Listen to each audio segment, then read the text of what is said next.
వీక్షకులందరికీ నమస్కారం. బంగాళాఖాతంలో ఏర్పడిన వాయుగుండం తుఫానుగా ఆ తర్వాత మెందా పెను తుఫానుగా మారిన విషయం అందరికీ తెలిసిందే. ముందుగా ఊహించినట్టుగా కాకినాడ, యానాం పరిసర ప్రాంతాల్లో తీరం దాటుతుందని అంచనా వేశారు. కానీ అది చివరికి తిరిగి నరసాపురం సమీపంలో గత అర్ధరాత్రి 1 గంటకి తీరం దాటింది. అదృష్టవశాత్తు ఈ తుఫాను పెను తుఫానుగా మారకుండానే విచ్ఛిన్నమైపోయింది. ఏదైతే తుఫానుకు సంబంధించిన సైక్లోన్ ఐ ఉంటుందో అందులో ఉన్నటువంటి తీవ్రమైన గాలులు విచ్ఛిన్నం కావడం వల్ల ఈ తుఫాను బలహీనపడింది. ఇక తుఫాను ప్రభావంతో ఇప్పటికే అనేక ప్రాంతాల్లో కుండపోత వర్షాలు కురుస్తూ ఉన్నాయి. ముఖ్యంగా ఉభయ గోదావరి, కృష్ణా, గుంటూరు జిల్లాలతో పాటు ప్రకాశం జిల్లాల్లో ఎన్నడూ లేని విధంగా 4-5 గంటల్లోనే 17 సెంటీమీటర్ల వర్షపాతం నమోదైంది.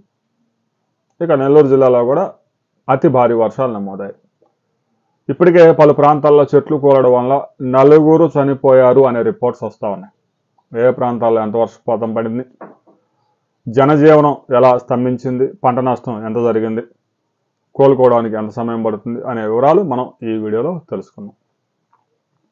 గాలులు వర్షాలతో కుదిపేసిన మెందా తుఫాన్ అర్ధరాత్రి సమయానికి దాటిన ముప్పు, బందరు వద్ద 100 కిలోమీటర్ల వేగంతో పెనుగాలులు, తీర ప్రాంతాల్లో చీకట్లు, కుప్పగోలిన వృక్షాలు, గోదావరి జిల్లాల్లో చెట్లు కూలి 2 మృతి, నెల్లూరు జిల్లాలో 1 గల్లంతు, పలు జిల్లాల్లో పంటలకు తీవ్ర నష్టం, కావలలో అత్యధికంగా 22 సెంటీమీటర్ల కుండపోత వర్షం. ఇక ఉలవపాడు, ప్రకాశం జిల్లా ఉలవపాడులో 17 సెంటీమీటర్ల వర్షపాతం. ఇప్పటికే కొనసాగుతున్న వర్షాలు. గుంటూరు, కృష్ణా జిల్లాల్లో అతి భారీ వర్షాలు. ఇప్పటికే 75,000 మంది లోతట్టు ప్రాంతాల ప్రజల్ని పునరావాస కేంద్రాలకు తరలించారు. 1200 గ్రామాల్లో విద్యుత్ పునరుద్ధరణ కూడా జరిగింది. ఇక తీవ్ర తుఫాన్ మెందా బీభత్సం సృష్టించింది. పెను గాలులు, 100 కిలోమీటర్ల వేగంతో వీచిన గాలులతో దాదాపుగా 6,000 చెట్లు నేల కూలాయి. ఎన్డీఆర్ఎఫ్ బృందాలు వాటిని తొలగించే కార్యక్రమం కూడా చేస్తాను. చెట్లు రోడ్లకు అడ్డంగా పడిపోవడంతో జనజీవనం స్తంభించింది. ప్రకాశం జిల్లా అద్దంకిలో అతి భారీ వృక్షం కుప్పగూలిపోయింది. తొలగించే కార్యక్రమం వేగంగా జరుగుతుంది. కృష్ణా జిల్లా తీర ప్రాంతం మొత్తం అంధకారం అలుముకుంది. తుఫాను ప్రభావంతో కోస్తాలో అనేక ప్రాంతాల్లో భారీ వర్షాలు కురుస్తున్నాయి. ఇంకా కురిసే అవకాశం కూడా ఉంది. బుధవారం తెల్లవారుజాము వరకు అతి భారీ వర్షాలు నమోదయ్యాయి. గురువారం వరకు ఈ వర్షాలు కొనసాగే అవకాశం ఉంది. శ్రీకాకుళం నుంచి విశాఖపట్నం వరకు, శ్రీకాకుళం, విజయనగరం, విశాఖపట్నం, పశ్చిమ గోదావరి, నెల్లూరు జిల్లాలకు ఫ్లాష్ ఫ్లడ్స్, ఆకస్మిక వరదలు వచ్చే ప్రమాదం ఉంది. ఇక మంగళవారం మధ్యాహ్నం వరకు ప్రశాంతంగా ఉన్న వాతావరణం ఒకసారిగా మారిపోయింది. కమ్ముకొచ్చిన మేఘాలతో చీకట్లు అలుముకున్నాయి. పట్టపగలే చీకట్లు. వానకు గాలులు కూడా తొలగాయి. తుఫాను ప్రభావంతో సముద్ర తీర ప్రాంతాల్లో చాలా ప్రాంతాల్లో 50 నుంచి 80 కిలోమీటర్ల వేగంతో గాలులు వీచాయి.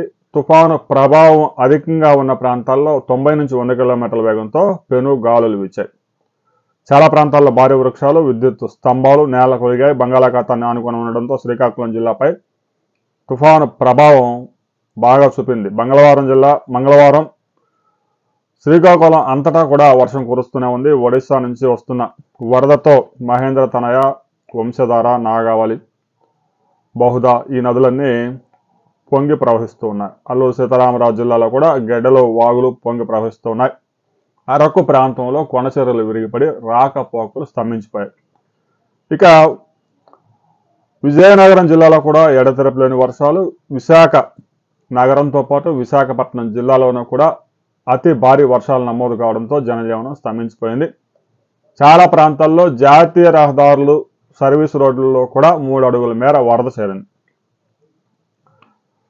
మెందా తుఫాను నిర్దిష్టంగా ఎక్కడ తీరాన్ని తాకింది, ఎక్కడ దాటింది అనే అంశంలో కూడా మొదట్లో కొన్ని అంచనాలు వచ్చాయి. కాకినాడ దక్షిణాన మచిలీపట్నం, కళింగపట్నం మధ్య యానాం వద్ద తీరాన్ని తాకినట్టు విశాఖ తుఫాను హెచ్చరికల కేంద్రం స్పష్టం చేసింది. యానాం, నరసాపురం మధ్య అంతర్వేది సమీపంలో తీరం దాటిందని కొంతమంది ప్రకటించగా, మచిలీపట్నం, హంసల దీవి మధ్య తీవ్ర తుఫాన్ తీరం దాటిందని మరో సంస్థ ప్రకటించింది. దీని గురించి కొంత క్లారిటీ కూడా రావాల్సి ఉంది.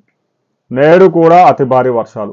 మెందా తుఫాన్ తీరం దాటిందని విపత్తు నిర్వహణ సంస్థ స్పష్టం చేసింది. కాకినాడకు 90 కిలోమీటర్లు, మచిలీపట్నానికి 90, విశాఖపట్నానికి 220 కిలోమీటర్ల దూరంలో ఈ తుఫాను క్రమంగా బలహీనపడి తీరాన్ని దాటింది. ఇక బుధవారం నాడు శ్రీకాకుళం, విజయనగరం, విశాఖపట్నం జిల్లాల్లో అతి భారీ వర్షాలు, అనకాపల్లి జిల్లాల్లో కుండపోత, ఏలూరు, కృష్ణా, గుంటూరు, పల్నాడు, బాపట్ల జిల్లాల్లో చాలా ప్రాంతాల్లో కుండపోత వర్షాలు నమోదయ్యే అవకాశం ఉంది.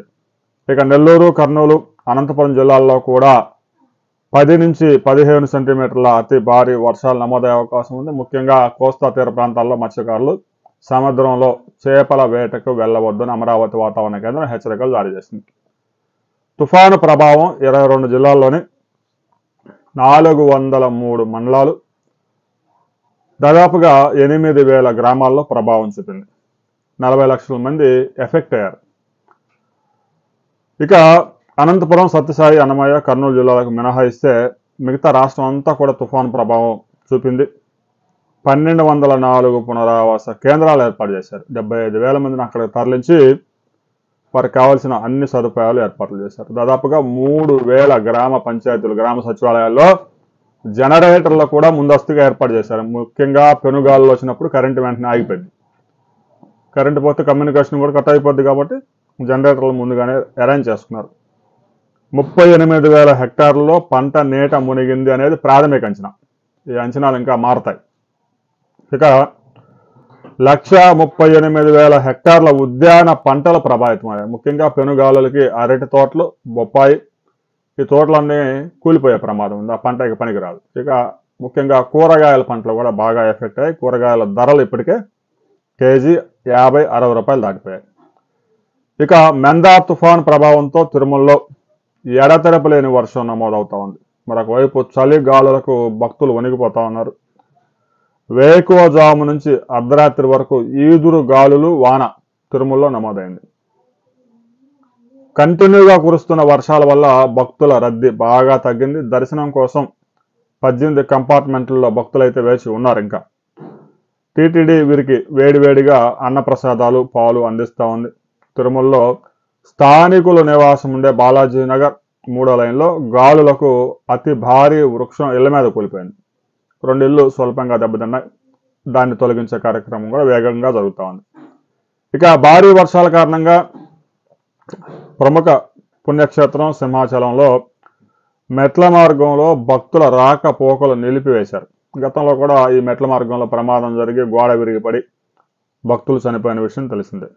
ఇక తొలి పావంచా వద్ద సింహగిరిపై మెట్ల ప్రారంభంలో బారికేడ్లు ఏర్పాట్లు చేశారు. మెట్ల మార్గంలో భారీ వర్షం నీరు ప్రవహిస్తుంది. ప్రమాదాల బారిన పడకుండా, ముఖ్యంగా ఆ వరద నీరంతా కూడా మెట్ల మార్గంలో కిందకి చేరుతూ ఉంది కాబట్టి ఆ మెట్ల మార్గాన్ని మూసివేశారు.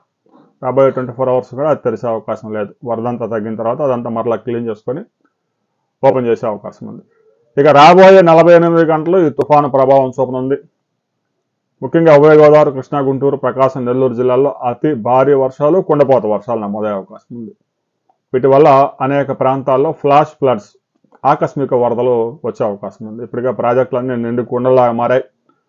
ఎగువ ప్రాంతాల నుంచి ఇక వరద వస్తూ ఉండడంతో ప్రాజెక్టులు దగ్గర కూడా ప్రమాద హెచ్చరికలు జారీ చేసి ఇంజనీర్స్ అంతా సిద్ధంగా ఉన్నారు. వరదను వచ్చినట్టు కిందకి రిలీజ్ చేయడానికి. ఇక కాకినాడలో ప్రమాద హెచ్చరిక 10 జారీ చేశారు. ఇక మచిలీపట్నం ఈ ప్రాంతంలో కూడా 100 కిలోమీటర్ల వేగంతో గాలులు వీచాయి. ప్రస్తుతానికైతే వాతావరణం ప్రశాంతంగా ఉంది. గాలులు కూడా తగ్గుముఖం పట్టాయి. తుఫాన్ అయితే తీరాన్ని దాటింది కానీ అతి భారీ వర్షాల ముప్పు పొంచి ఉంది. గాలి వేగం తగ్గింది. 30 నుంచి 50 కిలోమీటర్ల వేగం మాత్రమే ఉంది. రాబోయే 2 రోజుల పాటు ఈ తుఫాను ప్రభావం చూపే అవకాశం ఉంది. తెలంగాణలో కూడా 18 జిల్లాల్లో ఆరెంజ్ అలర్ట్ ప్రకటించారు.